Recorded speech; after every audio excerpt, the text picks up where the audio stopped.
So what happens when the world's most critical energy artery just clogs up? Well, this isn't a what if. It's happening right now. We're going to break down the latest report from the International Energy Agency to get a handle on this crisis as it unfolds. You see, this isn't some far-off thought experiment. It is a full-blown crisis, and according to the IEA, this massive shock to the entire global system started right here, in one incredibly narrow stretch of water. 20 million barrels. Just let that number sink in. That's how much oil and fuel used to pass through the Strait of Hormuz every single day. We're talking about 20% of the world's daily oil consumption, all squeezing through the planet's most critical energy choke point. But now, a new conflict in the region has brought that flow to a grinding halt. That energy superhighway is now, in the IEA's own words, down to a trickle. And believe me, the first shockwave is already hitting the entire global economy. So really, what happens when a tap carrying a fifth of the world's oil just gets turned off? Well, the very first ripple effect is immediate, and it is massive. A supply crisis on a scale that, honestly, the IEA says we have never seen before.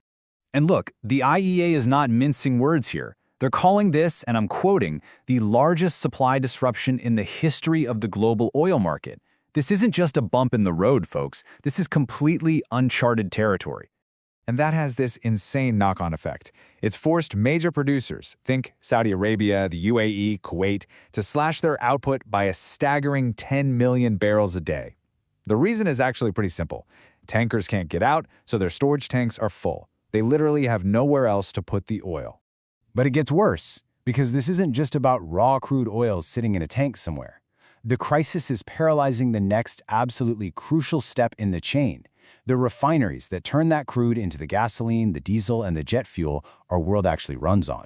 We've already seen over 3 million barrels per day of the region's refining capacity just shut down. Some of these places have been hit in direct attacks, while others simply can't get their finished products out the door. It's a two-front problem. So, you know what happens next, right? When this much supply just vanishes from the market, the second ripple is inevitable, a massive price shock. And this is one that's being felt everywhere, from the gas pump to the boardroom. It happened almost overnight. Brent crude, that's the global benchmark for oil prices, it just shot up, nearly hitting $120 a barrel. Now, to put that into perspective for you, that is the kind of price level that can actually trigger recessions. Okay, so the initial panic has cooled off just a little bit, but prices have now settled around $92 a barrel. I mean, let's be real, that's still a massive $20 jump in just 1 month. But that's not even the whole story. It's not just the price of the oil itself. The cost of just moving this stuff has absolutely exploded.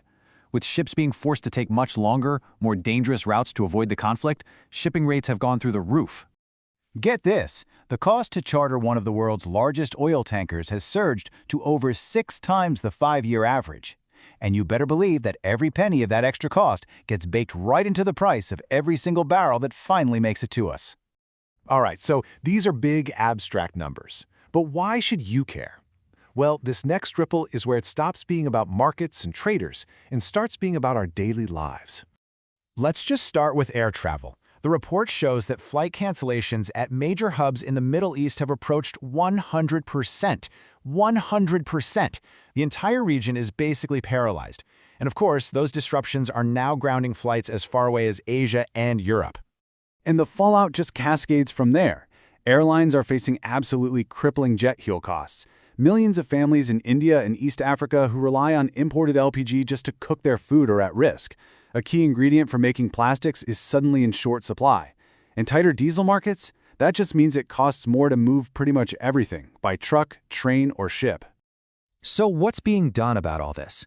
Faced with a crisis on this scale, the world's major oil-consuming countries are now turning to their ultimate safety net. They're tapping into their strategic petroleum reserves. You can think of these as the world's emergency oil piggy banks. These are vast, underground caverns packed with millions of barrels of crude oil, saved for exactly this kind of rainy day. So, in what is a truly unprecedented and coordinated move, IEA member countries have all agreed to release 400 million barrels of oil onto the market.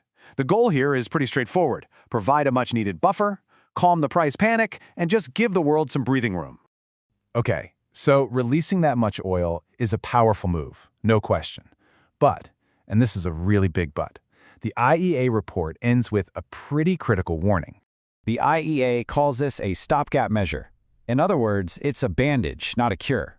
See, this massive release can buy the world some time, for sure, but it can't replace 20 million barrels of lost oil every single day indefinitely.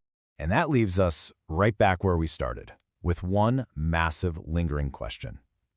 This emergency release has bought the world time, yes, but the final impact of this historic disruption, and really the fate of the global economy, it all hinges on the answer to one simple question.